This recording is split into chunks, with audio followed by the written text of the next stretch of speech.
श्री स्वामी समर्थ. हर हर कृष्णा. ओम नमो भगवते वासुदेवाय नमो. पुरुषोत्तमाय नमो. भगवान श्रीकृष्ण की जय हो. प्रिय भक्तांनो, आजपासून प्रारंभ होत आहे अत्यंत पवित्र, पुण्यदायी आणि कल्याणकारी असा पुरुषोत्तम मास. हो, दिव्य महिना. आज ज्याला स्वतःचा भगवान श्रीकृष्णाचं स्वरूप मानलं जातं. धर्मशास्त्रामध्ये असं सांगितलं आहे की या महिन्यामध्ये केलेलं जप, तप, दान, व्रत, उपवास, कथा श्रवण आणि भगवंताचं नामस्मरण अनेक पटीने पुण्य देणारं असतं. म्हणूनच हा महिना सर्व महिन्यांमध्ये श्रेष्ठ मानला जातो. या पवित्र काळात भक्तीने मन, वाणी आणि कर्माने भगवान श्रीहरीची भक्ती करावी. कारण पुरुषोत्तम मास हा केवळ एक महिना नसून आत्मशुद्धी, शक्ती आणि मोक्षप्राप्तीचा दिव्य उत्सव आहे. कलियुगामध्ये मनुष्य पाप, दुःख, चिंता आणि मोहाच्या अंधारात हरवून जातो, तेव्हा भगवंताच्या कथा त्याच्या जीवनात प्रकाश निर्माण करतात. अशाच दिव्य कथेचं वर्णन पुराणांमध्ये पुरुषोत्तम मास महात्मा म्हणून ओळखल्या. या पवित्र भूमीवर अनेक ऋषी मुनी यज्ञ आणि तपश्चर्यात मग्न होऊन जातात. त्या सर्व ऋषींना श्री महाराजांना विनंती केली की आम्हाला अशी कथा सांगा जी मनुष्याला पापातून मुक्त करून भगवानाच्या चरणाशी जोडली जाते. तेव्हा श्री संतजींनी पुरुषोत्तम मासाची अद्भुत महिमा सांगण्यास सुरुवात केली. पुराणामध्ये सांगितलेले आहे, अधिक मासाची कथा अतिशय भावपूर्ण आहे.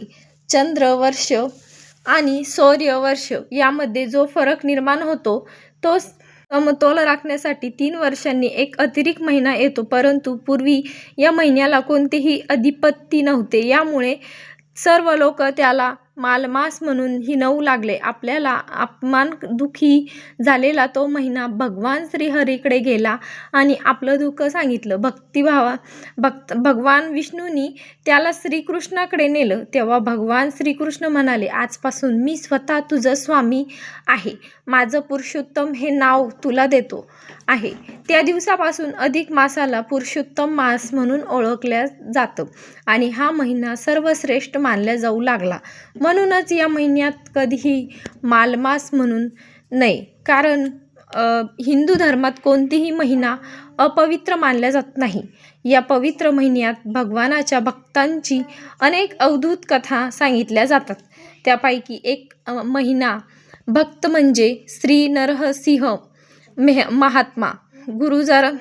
गुजरातमध्ये जुनगड इथे जन्मलेला नरसिंह महात्मा लहानपणापासूनच भगवंताच्या भक्तीत तल्लीन होता. लहान वयातच त्याचे आई वडील वारले आणि बालपणी तो बोलू शकत नव्हता.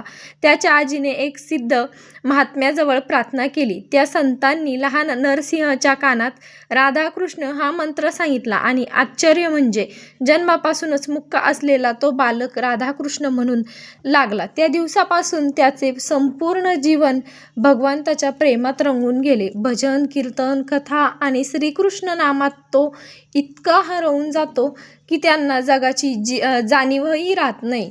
लोकांनी निंदा केली, अपमान केला, पण त्यांनी भगवंताची भक्ती कधी सोडली नाही.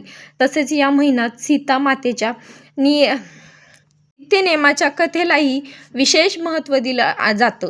असं सांगितलं जातं की श्रद्धेने आणि विश्वासाने भगवंताचं स्मरण करणाऱ्याचं रिकामं घरही भरून जातं, दुःख दूर होतं आणि जीवनात सुख शांती येते. म्हणून या पुरुषोत्तम महिन्यात प्रत्येक भक्तांनी कथा ऐकावी, भगवानाचं नाम घ्यावं, दीपदान करावं आणि मनापासून प्रार्थना करावी. हो पुरुषोत्तम प्रभू, जसे तुम्ही प्रत्येक युगात आपल्या भक्तांचं रक्षण केलं तसेच आमच्यावरही कृपादृष्टी करा. आमच्या जीवनातीलही दुःख, संकट, अडचणी आणि भय दूर करून आम्हाला भक्ती, सद्बुद्धी, सुख आणि समाधान द्या.